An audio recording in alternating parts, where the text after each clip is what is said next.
Hey y'all, it's Nancy the Handy Scandy. Welcome back for another crafty venture. Today you can see that I'm hopping along with the Kraft Collabs Facebook group, and our theme for this month is DIY Christmas Home Decor Ideas.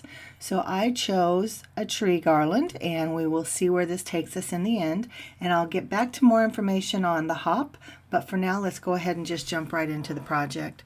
So I start by gluing together two 65-pound sheets of craft paper from Joann's. Singly, they have a fliggle, as Tim Holtz would say, but glued together they have a nice flick. So they have much more body and depth to them glued together. So I print off the templates and I trace them with alcohol ink so that they will bleed through. And then I fussy cut all 10 images, but not before adding some splatters in several neutral tones to add to that kind of baked cookie illusion, right? So you can see that it's rather simple technique.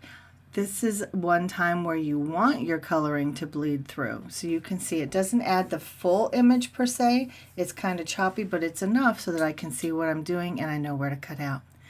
So in terms of the splatters, you can see I've got some white. I come in with some tan and then some darker tan and even some black before I fussy cut them out.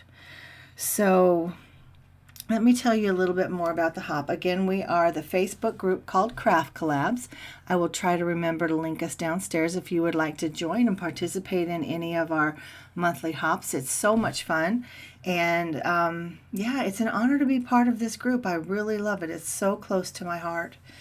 So this hop has some giveaways. There's not one overall giveaway, but many of the creators along the way are doing giveaways on their channels. So I will have listed downstairs the next maker in the lineup, and you can hop along from channel to channel, see all the inspirational goodness, the fun home decor craft ideas, as well as get the information on any potential giveaways.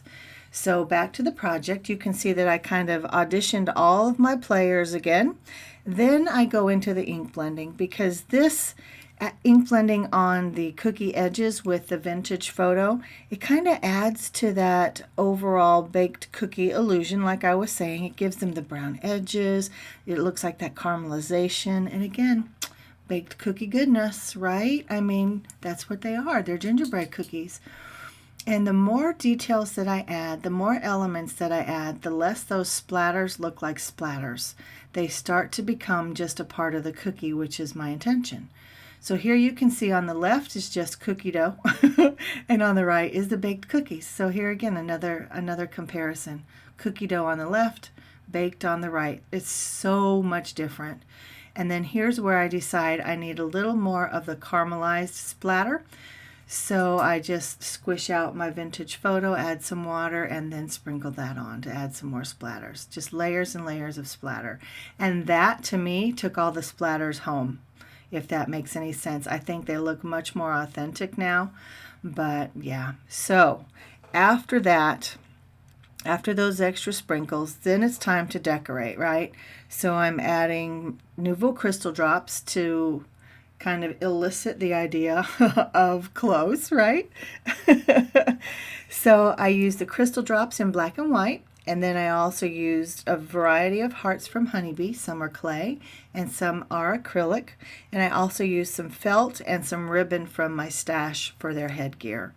So again, just going back and forth with the zigzags, kind of giving the idea that this one's a girl, the other two are boys. You can see Dad up there in the corner.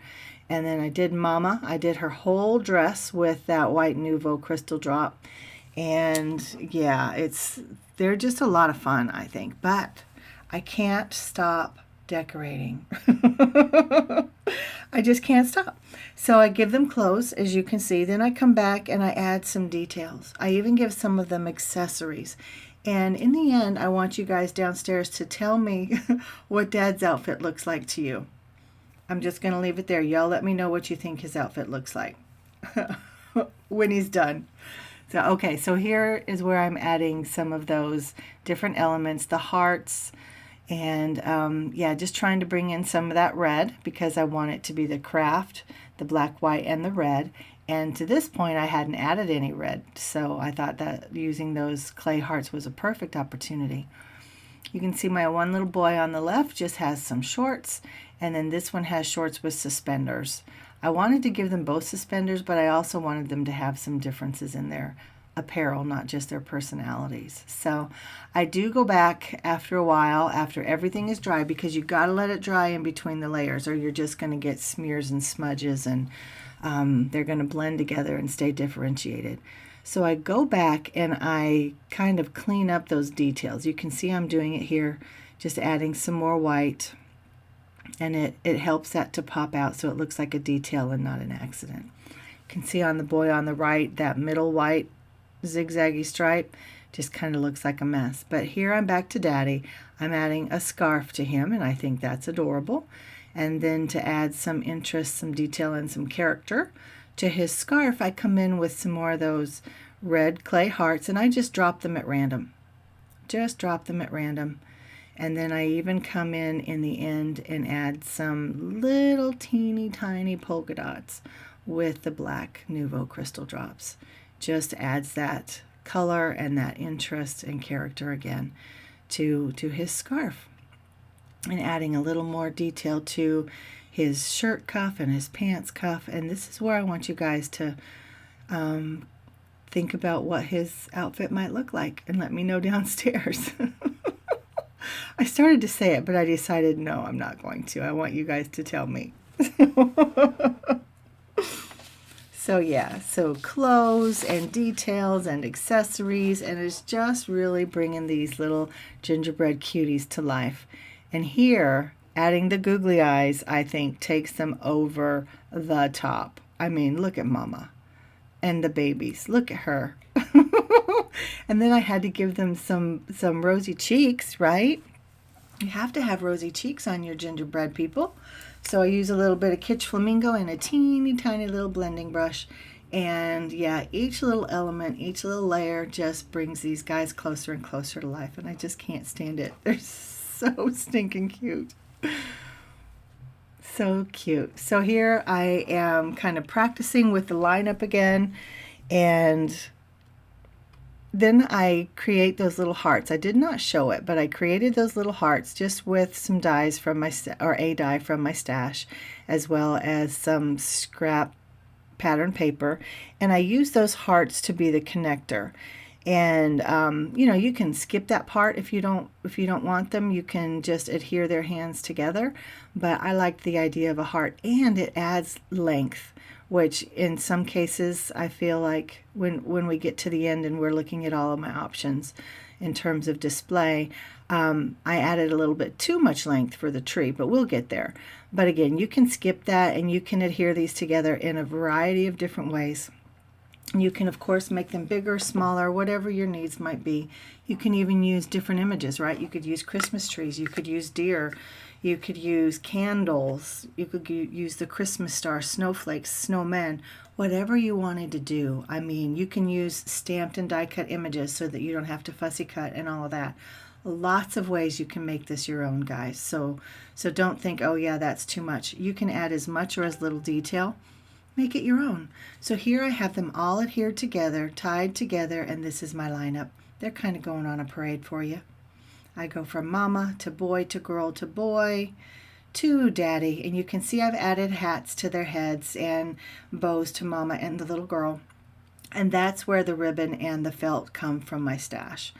And so now for bells and whistles, for me, I really love to add layers and coordinate ribbons and twines and jutes.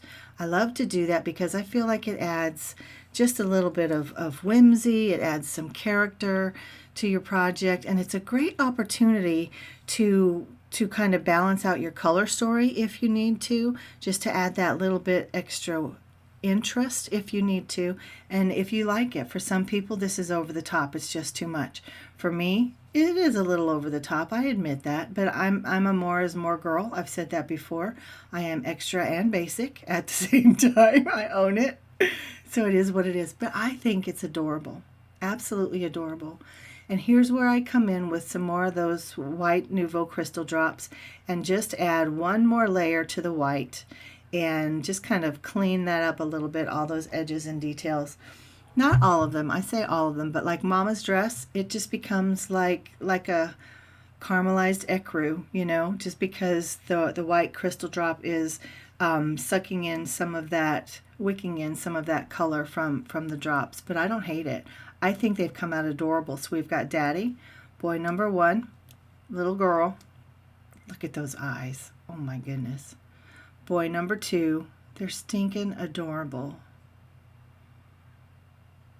And then Mama. You can see how she has that, you know, that baked cookie goodness to her. So initially this was made for the tree, so I put it in my tree. I have a tall, thin tree. So to get this to display it in a way that you could see the whole garland, I had to hang it really low because again, it's a thin tree. So it kind of just gets lost because it's below the eye, so the eye has to look for it. It's not something that's front and center. But just overall, because my tree is pretty busy, it just gets lost because of those 2 reasons. And I love it there. And I asked a lot of my crafty friends for their opinion, and one of them said it just kind of looked magical up close like that. And I don't disagree, but it just didn't work. It got lost. So then I thought, well, this is a great opportunity to add some character, some color, and some whimsy to my haul, but it got lost there too. So this is where it's at right now, guys. It's hanging on my coffee bar. What do you think? I have a black, white, and red kind of color aesthetic going on there anyway, not overall. And it's definitely a work in project kind of process. Ignore that top shelf, but that's where it's at. So guys, let me know what you think. Did I hang it in the right place? What does Daddy Gingerbread's outfit look like to you? And don't forget that this is a hop, and there are specific channels that are doing giveaways. Sadly, I'm not able to this time, but hop along. The next creator in the lineup is listed downstairs at the top of my description box. Hop along, share the love, guys. You're so good at that. Like, subscribe, comment, ring the bell, all those things. And until next time, mwah, this is Nancy, the Handy Scandy, and I'll see you soon.